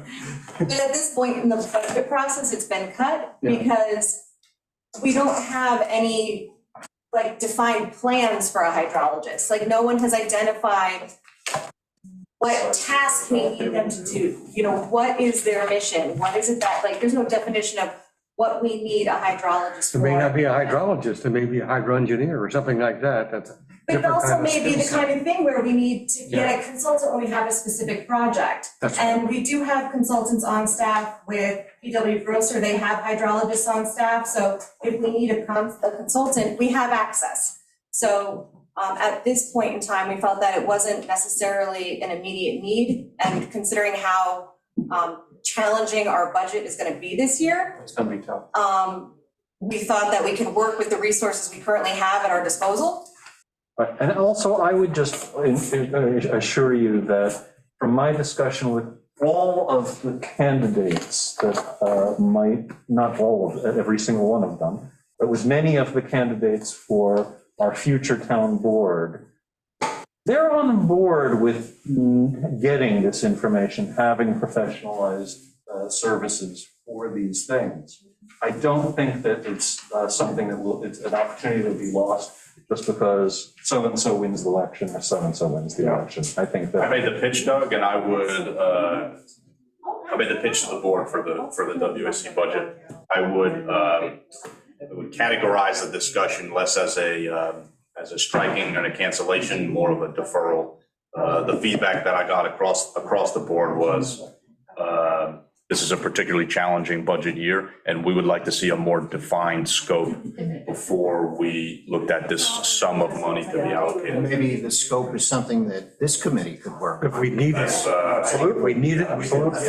That's who we met. You met us, right? Yeah, well, certainly that the requesting entity sharpen the pencil a little bit Yes. more on what it is that we're trying to Exactly. accomplish to justify the expense, because it was challenging Rather to, than just somebody on staff who, it was challenging to push the budget line item with an unclear vision for what the deliverables would be, what the goals were. And Depending on the need, on what you're testing for, there's WTI. I mean, that we know, right? So, but it We were depends. flush with cash, it was a whole different and much, story. and much of that is an appropriate direction to go in, Yeah. because that's precisely We the need more the specific. funding mechanism that was. And if we have any big projects that are gonna need that kind of consulting, we're gonna need it in a larger scope, not just a hydrologist, we're gonna need planners, we're gonna need other things. It could be a whole. So it could be part of a larger project that comes with grant funding. So at this point, it didn't make sense. Understood. Good. Okay. Comment on this? So before we let go completely, well, Andrew has a comment? First of all, Doug, thank you for bringing this up, because if you hadn't brought it up, we wouldn't know this. Right. All right? Indeed. And so I actually feel like we should have had better communication on this coming back to us, given that we made the request. well, the budget's not finalized yet, so that's, there is the possibility that after this discussion and it's heard on Got the, no feedback Yeah. from the town board after having made a recommendation. When they're asking us to make other recommendations, it sign kind of says, well, gee, what happens when you make a recommendation? Right. But it's. Also not in, we're not done with the budget, so we have a full day of budget stuff tomorrow. So once it's done, we'll send everybody out their revised final budget so they can see what changes have been made. And make- But we're not there yet, so to inform you that we've had a discussion and we're thinking it might get cut, it's not final. So until it's final. The truth is, I was communicated with. And that's why I was able to tell you, you're not gonna like the answer, because it was preliminary information. Right, you know. Second All right. thing is, I would be glad to work with anyone on the committee to come up with a scope. And I think it's a fair challenge back to the WAC to really develop a scope for this resource. Yeah, I think you'll have partners in this group and Lisa, and I think you'll, we're eager to work together on precisely that, so. So to your point, Andrew, a scope could be wide or narrow, right? Well, think about it. If you're sitting on a corporate board and you want to scope out the work of a professional, actually, Needs to part be of narrow. the challenge is that you don't know exactly what the scope's going to be because you are not a professional in that field. Right. So we have to write it in a way that we recognize the need for it because of the importance of and difficulty of managing the resource. But we don't exactly know what the position is going to do, because that's part of what the individual needs to do is define it. So Well, that's right. That part of that dialogue on the scope has to come from the service provider. So it's an iterative process by which you arrive at something that meets the need. Yeah. see, I actually imagine it would be about a specific subject, though. Like correct me if I'm wrong, this hydrologist need came up in the irrigation conversations with Gardeners Bay. Yeah, So certainly that's another approach I think is very helpful. But I actually thought that we as a committee would identify a specific issue in the community, and we would be pursuing that specifically. Yeah. Actually, Joe, I had a different recollection and a different interest on this. Okay. And where I was coming from was management of the aquifer in all of its respects is really critical to the future of the island. And therefore, the island's town government, I think, needs to have that expertise available to it on a long-term basis so that the various issues that come up can get evaluated in the context of that long-term view. So for me, it's not project basis. base. But that's not a role that the committee would play in managing. If you have a consultant come on that scale, that's not a consultant that would work with, that wouldn't be in the WAC budget. Absolutely It might be in the not. engineering department's No, budget. yeah, absolutely. Yeah, it would be under someone, a different umbrella. You're right, Okay, Joe. but that doesn't take the need away for having that kind of expertise available to the town on a long-term basis. That's what, to me, the hydrologist was all about. It wasn't a consultant working on a project. It was a body Staff of member. expertise. You're that- talking about a hire, somebody, an on-call type arrangement. Yeah, I think the question is whether you try to hire somebody or whether you enter into a contract with a firm that has that kind of expertise within it, that looks at this as a long-term relationship with a town, and therefore provides different kinds of expertise from its own ranks to the various issues that come up from the town. That frankly is the way I do it, because I don't think you'll ever find a hydrologist that knows enough about all the different things that need to be. Including the town. You wouldn't. Including. That person doesn't exist. You're absolutely right, Andrew. But also to Meg and Joe's point, it's not necessarily a WAC budget request, it's a WAC recommendation to the town. That's a good way to put it. Well, that's what I thought it was. Well, we also made a budget request and so we could have some services of. It really was ours. And that's what is not going to happen in this budget cycle, most likely, depending on That was tomorrow's a meeting. WAC request. I mean, it was. Okay, so Doug, you were the one who said last week, we gotta be careful about an hour and a half over. We're at 3 minutes to 4. In the remaining 3 minutes, any new business that needs to be brought up at this time? There doesn't have to be, but if there is any. I got nothing. Okay, then in that case, I would. Motion to adjourn, yeah. Okay, all in favor? We're done. We're out of there. Aye.